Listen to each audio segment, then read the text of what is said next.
Hi guys, നമുക്കിന്ന് നമ്മുടെ പറമ്പിലോട്ടൊന്ന് ഇറങ്ങിയാലോ? എൻ്റെ കൂടെ പോര്, ഞാൻ ഇന്നൊരു കാഴ്ച കാണിച്ചു തരാവേ. നമുക്ക് നമ്മുടെ പറമ്പിലൊരു ബഡ് പ്ലാവുണ്ട്. അതിൽ നിറച്ചും ചക്ക കായ്ച്ച് കിടക്കുവാണേ. അപ്പോൾ നമ്മളിത് നട്ട് കഴിഞ്ഞ് 3 വർഷം ആകുമ്പോഴത്തേനും ഇത് നിറച്ചും ചക്ക ഉണ്ടാകുമെന്നാണ് പറഞ്ഞത്. അതുപോലെ തന്നെ ഒരുപാട് ചക്കകൾ ഉണ്ടായി കിടപ്പുണ്ട്. അപ്പം ഒരാഴ്ചയായിട്ട് ഒരു ചക്ക ഞങ്ങൾ ടൂൺ ചെയ്ത് വെച്ചിട്ടുണ്ട്. ഇന്ന് നമ്മൾ പ്ലാവിൻ്റെ ചോട്ടിലോട്ട് ചെന്നപ്പോൾ നല്ല ചക്കപ്പഴത്തിൻ്റെ മണം വന്ന്. എങ്കിൽ പിന്നെ അവനെ അങ്ങ് ഇട്ടേക്കാമെന്ന് ഓർത്ത് ഞാനും അപ്പായും ഏട്ടനും കൂടി ഇറങ്ങിയതാണ്. അപ്പോൾ ഒരു സൈഡിൽ നിന്ന് നോക്കിയിട്ട് അത് ഇടാൻ പറ്റുന്നില്ല. ചെറിയ പ്ലാവാണെങ്കിൽ പോലും ആ ചക്ക കിടക്കുന്ന കുറച്ച് മേളിലാണ്, നമ്മുടെ കൈ എത്തുകയില്ല. അപ്പോൾ ചെറിയൊരു ഏണിയലൊക്കെ നിന്നാണ് നമ്മളത് ഇടുന്നത്. താഴെ പോകാതെ ഇടാൻ വേണ്ടിയാണ് രണ്ടുപേരുടെയും പ്ലാന്. അതാണ് ഈ ചർച്ച ചെയ്തുകൊണ്ട് ഇടാൻ നോക്കുന്നത്. ഇതിലൊരുപാട് ചക്ക കിടപ്പുണ്ട്. ഇത് സാധാരണയെന്ന് പറഞ്ഞാൽ നമ്മൾ വർഷത്തിലൊന്നൊക്കെയല്ലേ ഉള്ളൂ പ്ലാവ് കായ്ക്കാറുള്ളൂ, ചക്ക ഉണ്ടാകാറുള്ളൂ. പക്ഷേ ഇതങ്ങനെയല്ല. ഇത് എല്ലാ 3 വർഷം കഴിഞ്ഞാൽ എപ്പോഴും ഇതേ ചക്ക കാണും. നിങ്ങൾക്കാർക്കെങ്കിലും ഇങ്ങനെ ഉണ്ടെങ്കിൽ കമൻറ്റ് ചെയ്യണം ഗൈസ്.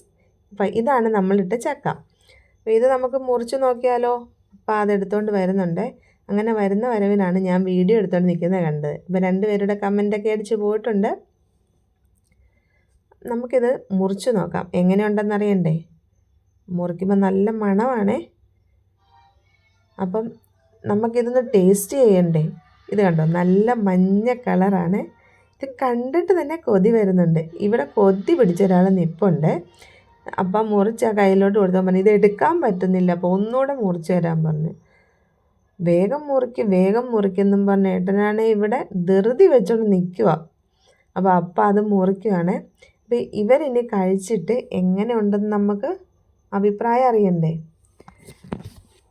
അപ്പം ഇതുപോലെ ചക്കക്കൊതിയുള്ള ആരെങ്കിലും ഉണ്ടെങ്കിൽ ഒന്ന് ഗൈസ് കമൻറ്റ് ചെയ്തേക്കണേ.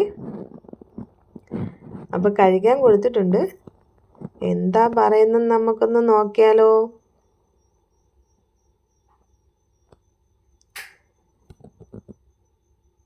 സൂപ്പറാണെന്നാണ് പറയുന്നത്. ഇനി നമുക്ക് അപ്പാടെ അഭിപ്രായം കൊണ്ട് ചോദിക്കാം. ഓ, പൊളിയാണെന്നാണ് ഗൈസ് പറയുന്നത്. അപ്പം ഞങ്ങളിതൊക്കെ കഴിക്കട്ടെ. ടാറ്റാ.